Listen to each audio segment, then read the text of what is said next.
Jesus é a pedra angular. Você sabe o que é uma pedra angular na construção? Ela é a primeira a ser assentada. E dela depende o alinhamento de todas as outras. Ou seja, para que uma construção seja ordenada, ela então depende da pedra angular, dessa pedra fundamental. E sabe de qual construção nós estamos falando aqui? Da sua vida, da sua caminhada espiritual. Por que muitas vezes nós nos encontramos num edifício em ruínas, num edifício que não suporta a tempestade, num edifício que não suporta as intempéries da vida, as dificuldades, os dissabores, porque no seu princípio, na sua gênese, não se foi assentada ali a pedra angular. E talvez você esteja passando por isso agora. Bendito seja Deus, bendito seja o nosso Deus que é especialista não apenas em construir, em criar, mas em recriar, em restaurar. E é claro que Ele pode sim restaurar o seu edifício espiritual, trazer restauração para a sua vida familiar, para a sua vida profissional. Mas é muito importante que, uma vez identificado isso, você permita que o seu coração, acolhendo a graça de Deus, se converta. E entenda que a partir de então, todos os projetos que Deus te confia, todos os projetos que você deseja empreender na vida, precisa ter Jesus como pedra angular. Será que Jesus é a pedra angular dos seus relacionamentos? Será que Jesus tem sido a pedra angular das suas amizades? Será que Jesus tem sido a pedra angular da sua vida matrimonial, do seu namoro? Será que Jesus tem sido a pedra angular da sua vida profissional, das suas decisões? Será que Jesus é a pedra angular quando você decide como se dará o seu dia, como vai ser a sua rotina? E quando é que Jesus é a pedra angular? Quando eu decido colocar em prática os ensinamentos do Senhor. E para colocar em prática os ensinamentos, eu preciso conhecer os ensinamentos do Senhor. Isso se dá de maneira eficaz quando eu desenvolvo com Ele um relacionamento. Porque não se trata de um manual. Muitos talvez abram a Bíblia dessa maneira, como um manual. Acontece que a palavra de Deus, na verdade, é uma pessoa. Jesus. E uma pessoa que nos chama a um relacionamento de amor. Amar a Deus, que primeiro me amou. E aí é totalmente diferente, então, quando eu abro a palavra de Deus, a Sagrada Escritura, não estou ali diante de um manual, não, eu estou ali diante do meu Deus, em quem eu confio e a quem eu amo. E por isso que eu sigo os ensinamentos como um filho que confia no seu pai. E sabe que aquele pai quer o melhor para ele. E por isso ele pode confiar e ele pode se abandonar. Nós estamos aqui diante de fariseus, diante dos mestres da lei que não acolhem Jesus, que rejeitam o Filho de Deus. E por isso vai ser tão amargo aquilo que eles vão experimentar e que eles vão viver, porque eles não acolheram a salvação. E o Senhor vai dizer, não é? Vocês fecharam o coração e não acolheram o reino de Deus em vosso meio, mas ele então será entregue a um outro povo que dará fruto. Interessante que eu, ao ler essa palavra, me lembrava de Santa Teresinha, quando ela dizia, não tem graça desperdiçada. Quando Deus do céu envia a graça, se aquela pessoa está com o coração fechado, com a porta do seu coração fechada, outra pessoa vai usufruir dessa graça. Mas não tem desperdício de graça. Por isso que eu digo que uma oração, ela nunca se perde. Porque na oração nós estamos suplicando ao Senhor a sua graça e a sua misericórdia, e então nós colheremos os frutos desta oração, sem dúvida. As graças derramadas pelo Senhor não se perdem. Por isso que a oração nunca é em vão. Hoje é a mensagem central. Nós somos tentados muitas vezes a olhar para os fariseus, os mestres da lei, né? Aqueles que crucificaram o Senhor, e nos perguntamos ali, nossa, como eles puderam fazer isso? Como eles mataram Jesus. Nós não compreendemos que muitas vezes hoje nós repetimos esse mesmo ato de crucificar e de matar Jesus. Veja, aquele povo estava esperando a salvação de uma maneira completamente diferente. O Deus Todo-Poderoso, o Deus de Abraão, Isaque e Jacó, viria para salvar o povo de Israel, para libertá-los do domínio romano, através do seu poder, da sua força, de maneira ostensiva, não é? Se fosse necessário com tanques de guerra. Mas aí eles não compreendem quando Deus, o Deus de Abraão, Isaque e Jacó, decide então se fazer carne, assumir a condição humana. Eles não aceitam. Acontece que muitas vezes nós também temos uma imagem de Deus. Dizemos que acreditamos em Deus como aquele povo, mas nós criamos um Deus que só existe na nossa cabeça e na nossa imaginação. Um Deus que nos criou, mas que nos deixou viver da maneira como nós quiséssemos, indiferente, não. Não, isso aí, não. Deus nos criou, nos colocou aqui no mundo, e agora façam do jeito que vocês quiserem. Não é? É um Deus que só existe na cabeça da pessoa. Porque o Deus em que nós cremos é um Deus que se fez carne e veio para nos mostrar o caminho de volta. E no caminho, gente, existem indicações, direita, esquerda, baixo, volta, reduz a velocidade. Bom, não é? Existem os mandamentos. Nós deveríamos olhar para os mandamentos com a profunda gratidão. Porque era como se nós tivéssemos que chegar a um lugar ermo sem GPS, a um lugar ermo sem nenhum mapa, sem ninguém para nos dizer nada. Não seria justo conosco, não é? Então o Senhor vem e diz, está aqui o mapa, está aqui a orientação segura. E no caminho vocês já serão felizes ao observar isso aqui. Isso é amor, isso é cuidado. Quando muitas vezes a palavra de Deus então nos diz como deve ser a vivência dentro de um namoro, né? Que a vivência, o ato sexual deve ser reservado para o matrimônio. Mas não. Eu acho que isso não é pecado, então logo eu posso viver isso e continuar comungando, porque eu sinto que não é pecado. É a palavra que eu mais tenho ouvido. Eu sinto que não é pecado. Acontece que pecado não é a partir do que você sente. Né? Não é o que eu sinto que me diz que é ou não pecado. Jesus me disse. A igreja nos diz o bem a ser procurado e o mal a ser evitado a todo custo. Então perceba, aqueles homens, na época de Jesus, eles procuravam os primeiros lugares. Nos banquetes, aí Jesus vem e diz assim, não, é o último, vocês têm que ocupar o último. Entende?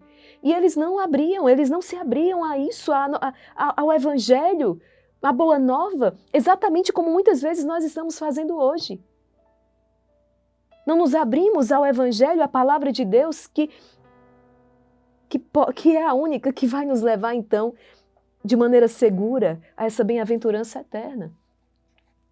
E aí eu não posso dizer que Jesus é o Senhor da minha vida, que Jesus é a pedra angular da minha história, da minha vida, se eu encerro os meus ouvidos à palavra de Deus e no final das contas eu faço do meu jeito. Ou pior, quando muitas vezes eu começo a manipular a palavra de Deus para no final justificar os meus atos. Tem uma história aí que diz, eu nunca encontrei isso na Bíblia, eu nunca vi isso na Bíblia.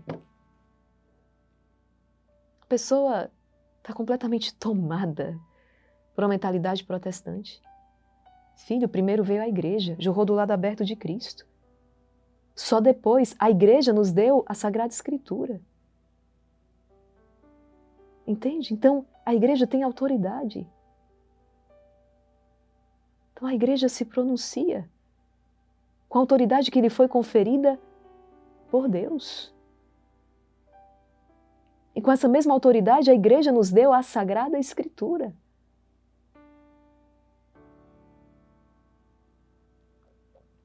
Esse engano, ele é trágico. Porque quando nós rejeitamos a pedra angular, esse edifício, ele perde a consistência. Ele não vai suportar a tempestade. O casamento, nos apaixonamos, nos casamos, foi lindo. Mas aí quando a paixão, ela passa e é a hora da prova do amor. Aquele matrimônio que de fato tem em Cristo a pedra angular, ele sobrevive a todas as intempéries. Não é? Mas quando aqueles cônjuges não edificaram esse casamento sobre a pedra angular, ou por alguma razão se afastaram então, retiraram esta pedra, muito provavelmente eles não vão sobreviver à tempestade que vai se abater. O sofrimento, ele bate à porta de todos. Não tem essa vida humana blindada ao sofrimento. O sofrimento, ele bate na porta de todos, pobre, rico, ele bate à porta de todos. Mas a maneira como nós vivemos, a maneira como nós encaramos, quantas pessoas que diante do sofrimento vão sair dali ainda mais fortes, vão sair dali ainda mais cheias de fé, vão sair dali amadurecidas, vão sair dali então compreendendo ainda melhor o que é o sentido da vida. Elas cresceram, elas se fortaleceram, elas se deixaram transformar, pessoas melhores, mais felizes. Por outro lado, você vai estar diante de pessoas que enfrentaram o mesmo sofrimento, aquela perda, aquela dor. Mas elas caíram no desespero, elas se revoltaram, se rebelaram. Aquilo que Dom Henrique Soares ia falando, elas foram se desumanizando. Aquele que fez de Jesus a sua pedra angular, no sofrimento, ele vai se divinizando. Olha como isso é forte. Não é? Ele é elevado. Mas aquele que se fecha, até a sua humanidade decai. Ele vai se afundando. Peçamos ao Senhor a graça hoje de fato, né, declarar que Jesus é o Senhor da nossa vida, ou seja, Ele é esta pedra angular, essa pedra fundamental sobre a qual se edifica toda a minha vida, a minha história. Eu jamais me arrependerei de ter construído sob esse fundamento sólido, a partir da pedra angular, a primeira pedra a ser assentada, entende? Ainda que isso exija tudo de mim e exige tudo de nós. Mas é o caminho. E você já aprendeu que o atalho não vale a pena.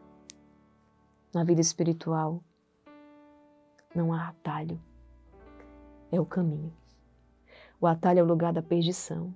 O atalho é o lugar que te leva de volta à escravidão. Mas o caminho é o lugar do milagre. Jesus é o caminho. Eu sou o caminho de Jesus. Tomemos o caminho, por mais áspero, por mais estreito que seja, tomemos o caminho, porque nos levará à meta, o céu, a bem-aventurança eterna. Amém? Vamos proclamar esta palavra que hoje é um grande apelo à conversão, que hoje está alcançando a graça, com certeza. Há muitos de examinarem as suas escolhas, as suas decisões. E se queremos verdadeiramente sermos então, se queremos a vitória, precisamos edificar a nossa casa sobre esta rocha. Precisamos partir, a nossa construção precisa partir desta pedra angular. Pelo sinal da Santa Cruz, livrai-nos Deus, nosso Senhor, dos nossos inimigos, em nome do Pai, e do Filho, e do Espírito Santo. Amém. Vinde, Espírito Santo, vinde por meio da poderosa intercessão do Imaculado Coração de Maria, vossa amadíssima esposa. Evangelho segundo São Mateus, capítulo 21. Isso eu já colocava no meu coração. Quando eu me fecho ao perdão, eu estou rejeitando a pedra angular. Quando eu me abro ao perdão, perdoar, acolher o perdão, eu estou colocando Jesus como a pedra angular da minha vida. Naquele tempo, dirigindo-se Jesus aos chefes, os sacerdotes e aos anciãos do povo, disse-lhes: escutai esta outra parábola. Certo proprietário plantou uma vinha, pôs uma cerca em volta e fez nela um lagar para esmagar as uvas e construiu uma torre de guarda. Depois arrendou a vinhateiros e viajou para o estrangeiro. Quando chegou o tempo da colheita, o proprietário mandou seus empregados aos vinhateiros para receber seus frutos. Os vinhateiros, porém, agarraram os empregados, espancaram a um, mataram a outro e ao terceiro apedrejaram. O proprietário mandou de novo outros empregados em maior número do que os primeiros, mas eles os trataram da mesma forma. Finalmente o proprietário enviou-lhes o seu filho, pensando: ao meu filho eles vão respeitar. Os vinhateiros, porém, ao verem o filho, disseram entre si: este é o herdeiro, vinde, vamos matá-lo e tomar posse da sua herança. Então agarraram o filho, jogaram-no para fora da vinha e o mataram. Pois bem, quando o dono da vinha voltar, o que fará com esses vinhateiros? Os sumos sacerdotes e os anciãos do povo responderam: com certeza mandará matar de modo violento esses perversos e arrendará a vinha a outros vinhateiros, que lhe entregarão os frutos no tempo certo. Então Jesus lhes disse: vós nunca lestes nas Escrituras: a pedra que os construtores rejeitaram tornou-se a pedra angular? Isto foi feito pelo Senhor e é maravilhoso aos nossos olhos? Por isso eu vos digo: o reino de Deus vos será tirado e será entregue a um povo que produzirá frutos.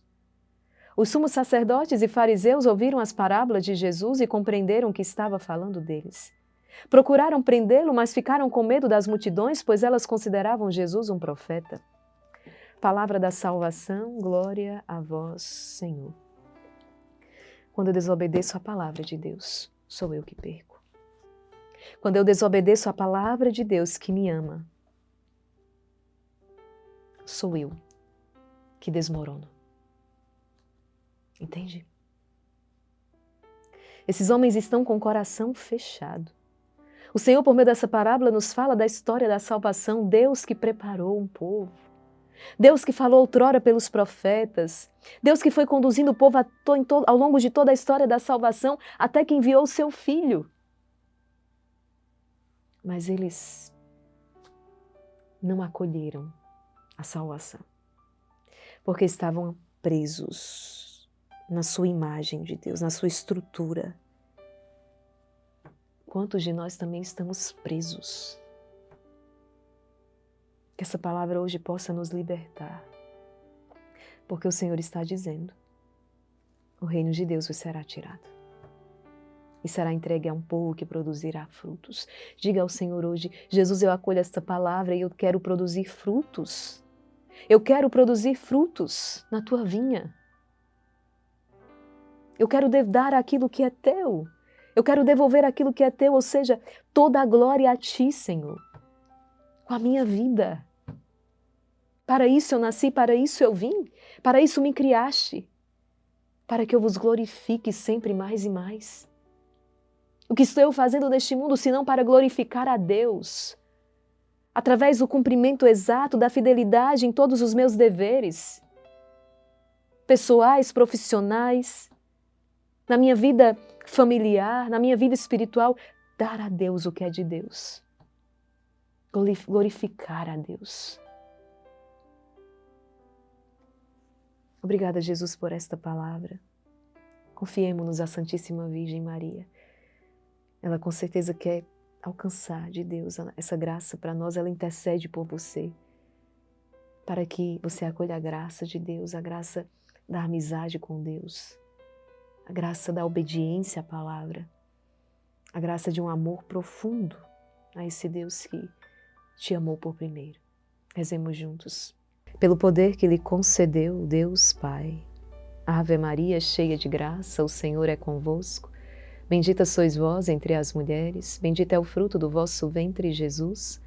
Santa Maria, Mãe de Deus, rogai por nós, pecadores, agora e na hora de nossa morte. Amém. Pela sabedoria que Ele concedeu, Deus Filho. Ave Maria, cheia de graça, o Senhor é convosco. Bendita sois vós entre as mulheres, bendito é o fruto do vosso ventre, Jesus. Santa Maria, Mãe de Deus, rogai por nós, pecadores, agora e na hora de nossa morte. Amém. Pelo amor que lhe concedeu Deus Espírito Santo, Ave Maria, cheia de graça, o Senhor é convosco. Bendita sois vós entre as mulheres, bendito é o fruto do vosso ventre, Jesus. Santa Maria, Mãe de Deus, rogai por nós, pecadores, agora e na hora de nossa morte. Amém. Rogai por nós, Santa Mãe de Deus, para que sejamos dignos das promessas de Cristo. Em nome do Pai, e do Filho, e do Espírito Santo. Amém. Filho, filha, Deus abençoe você.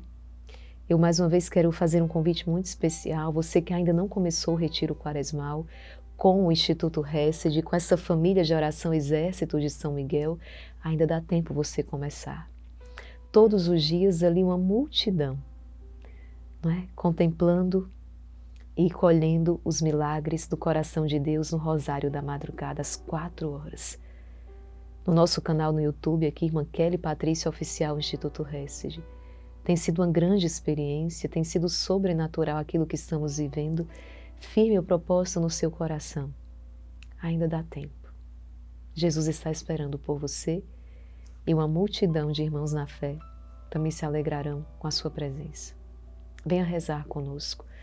Às 4 horas, Rosário da Madrugada, às 14h30, a Hora da Misericórdia, às 19 horas, no poderoso Terço do Combate. É sobrenatural. Deus abençoe você e até o nosso próximo encontro, se Deus quiser.